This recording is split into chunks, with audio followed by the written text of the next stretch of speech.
यहाँ पर पहले ए बी और सी डी एक लाइन है जैसा कि क्वेश्चन में दिया गया, और ये दोनों लाइंस यहाँ पे ओ पे इंटरसेक्ट हो रहा है। और फिर यहाँ पर बोल रहा है कि एंगल ए ओ सी, यहाँ पर ध्यान देना, ये एंगल यानी कि ये एंगल ए ओ सी और एंगल बी ओ ई यानी कि ये एंगल बी ओ ई, ये दोनों एंगल का सम करते हो तो हमारा यहाँ पर 70 डिग्री है। और यहाँ पे एंगल बी ओ डी यानी कि ये एंगल का फॉर्मेशन, यहाँ पर देखिए ये एंगल का मेजरमेंट 40 डिग्री है। तो आपको यहाँ पे फाइंड करना है एंगल बी ओ ई यानी ये एंगल, और फिर बोल रहा है क्वेश्चन में कि एंगल सी ओ ई का रिफ्लेक्स भी फाइंड कीजिए। यहाँ पर दिया क्या है कि ए बी एक लाइन है, since A B is a line, और यदि ए बी एक लाइन है तो इसीलिए एंगल ए ओ सी, हमने यहाँ पर एंगल ए ओ सी, और फिर इस एंगल का नाम एंगल सी ओ ई, हमने यहाँ पर एंगल सी ओ ई लिखा, और इस एंगल का नाम एंगल बी ओ ई यानी इतना ये एंगल बी ओ ई। और इन तीनों एंगल के जब आप सम करते हो तो 180 डिग्री का इक्वल होना चाहिए। अब आपको ध्यान देना है कि मैं एंगल ए ओ सी और एंगल बी ओ ई को मैं इकट्ठा करता हूँ, एंगल ए ओ सी और एंगल बी ओ ई और plus angle C O E is equal to 180 degree. अब ध्यान दीजिए क्वेश्चन में जैसा कि यहाँ पे आपका दिया हुआ है, क्या दिया हुआ है कि सर एंगल ए ओ सी और बी ओ ई इन दोनों का सम अगर आप करते हो तो 70 डिग्री, ऐसा क्वेश्चन में दिया हुआ, आप स्क्रीन में देख सकते हैं। तो ए ओ सी और बी ओ ई का वैल्यू 70 डिग्री दिया हुआ, तो हमने यहाँ पर 70 डिग्री लिखा, और फिर angle C O E is equal to 180 degree.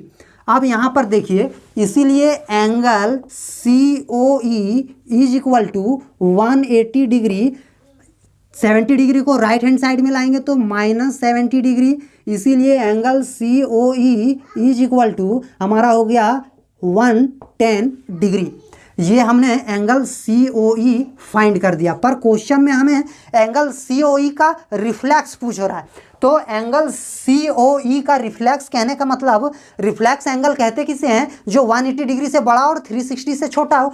तो रिफ्लेक्स का मतलब ये एंगल छोड़कर बाकी यहाँ पर जितने भी एंगल हैं, ये इतना, इसका सम को ही हम रिफ्लेक्स एंगल कहेंगे। तो इसे फाइंड करने के लिए हम जानते हैं कि एक सर्किल में 360 डिग्री का एंगल बनता है, और इस पूरा 360 में अगर ये एंगल जो हमने फाइंड किया है ये अगर हम माइनस कर दें तो ये रिफ्लेक्स एंगल फाइंड हो जाएगा। इसीलिए reflex of angle C O E is equal to 360 degree minus angle C O E.